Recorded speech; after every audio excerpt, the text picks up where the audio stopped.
Asuma arkafuni hordoftoota warqii sanyii Oromoo jiraa jirtu bayyee walitti deebinee viidiyoo haaraadhaan innaa har'aa wanni qabadee dhufe immoo akkuma beekame akkuma dhageessan baay'een keessan dhaggeeffattanii jirtan seenaa mucayyoo sana mucayyoo birrii 500 irraa nyaatame sana hedduu tokko seenaa baay'een dhagee anis kana durallee seenaa mucayyoo wayitiyyuu isiniif himeen jira. Seenaa sirrii kan ta'e naman qaaman beeku kan qaaman arginatti himatamedha seenaa sun. Seenaa baay'een dhagaa garuu kan akka intala kanaa na dhukkubsiisu. Oh my goodness. Kan akka intala kanaa baay'ee mataa koo dhukkubsiisin jiru. Kan akka intala kanaa seenaa intala kanaa garaana nyaati hin jiru. Dhaggeeffatanii irraanatti fakkaata. Viidiyoo sun daqiiqa 25dha. Seenaa waa baay'ee dubbattee jirti. Waa baay'ee kaastee jirti. Waa baay'ee qixaa jirti intalli sun jechuudha. Iddoo tokko nama dhukkubsa dhuguma waaqayyo namni jechuun viidiyoo san dhaggeeffatee hin gaddine hin boonne jechuun miira namaa qaban natti fakkaatu qubna agar jechuudha. Iddoo tokko bakka jechuun wantoonni isheen taate wantoonni innaa akkuma dhageessan qarshii 500 kan jala nyaatame waggaa 8 kan hojjettedha intalli suni hedduu zoortii hedduu waa baay'ee taate bu'aa baay'ee hedduu argite jechuudha. Iddoo tokko nama dhukkubsa. Baay'ee tokko na gaddisisee yoo hin dhaggeeffanne ta'e dammoo namoonni seenaa isaa hin argine ta'e na dubbisaa liinkii isaa isiniif hin ergaa.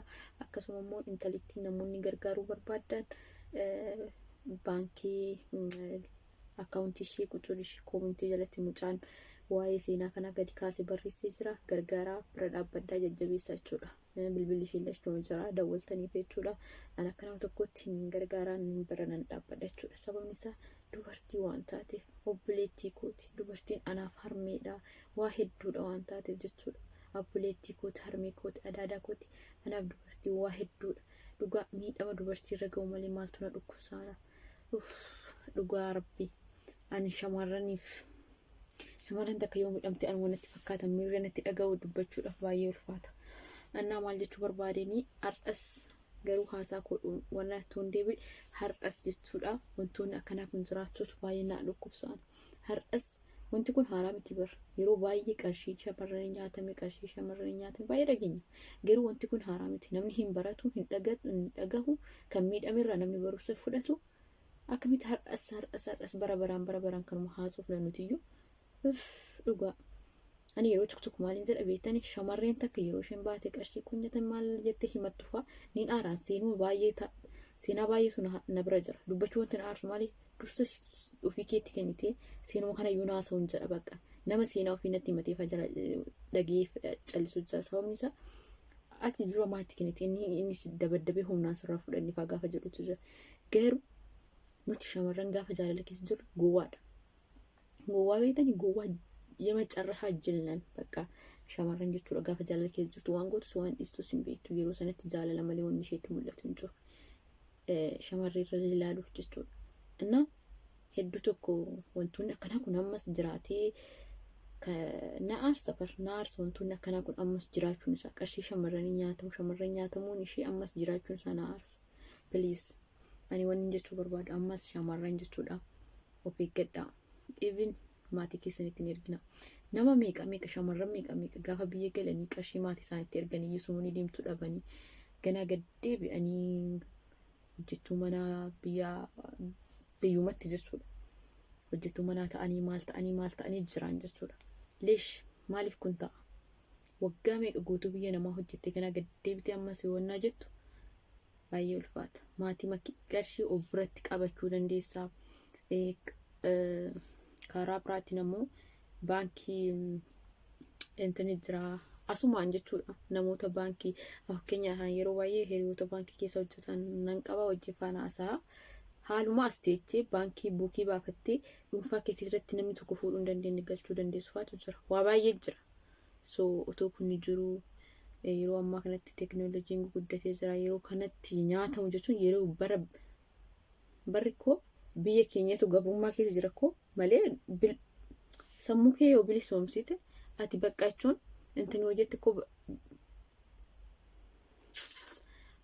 maal akka haasa'u yaadni koo bitittiin naalaa jedhu waan akka haasa'u iyyuu hin beeku. Garuu shamarran qarshii isaanii nyaatamu shamarran akka keenyaa kanaa miti. Shamarran nutamu yeroo kanatti qarshii nyaatamu miti.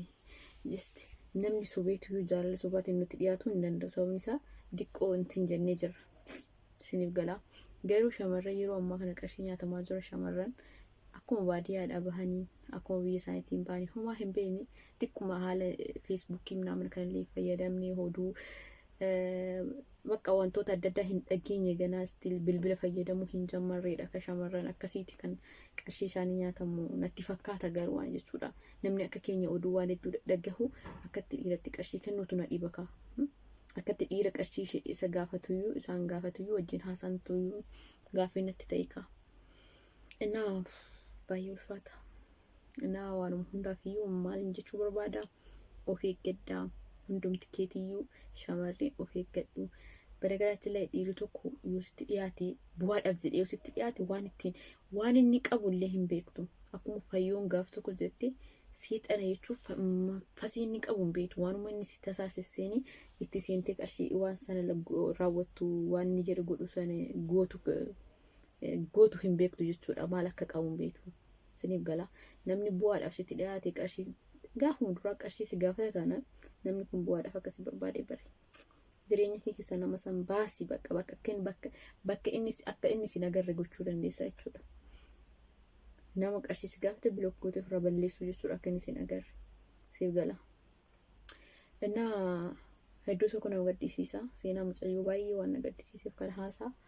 Innaa waan hundaafiyyuu of eeggadhaa please. Of eeggadhaa shamarranii. Maaliif beektanii gaafa qarshiin kee nyaatamu qarshii qofa osoo hin taane sammuun keellee booda yeroo dheeraa biyya namaa turte gaafa summini takka dhabdu sammuun keellee waan biraa keessa galuu dandeessa. Innaa qarshii qofaa miti jechuudha gaafa sana waa baay'ee dhabda fayyaa keessa xeenaa waan dhabdaa jechuudha. Kanaafiyyuu of eeggadhaa please. Seenaa mucayyoo garaa birbir na godhe waaqa. Innaa kana wanti jechuu barbaade ni ganaaf tura. Walitti deebina viidiyoo biraatiin.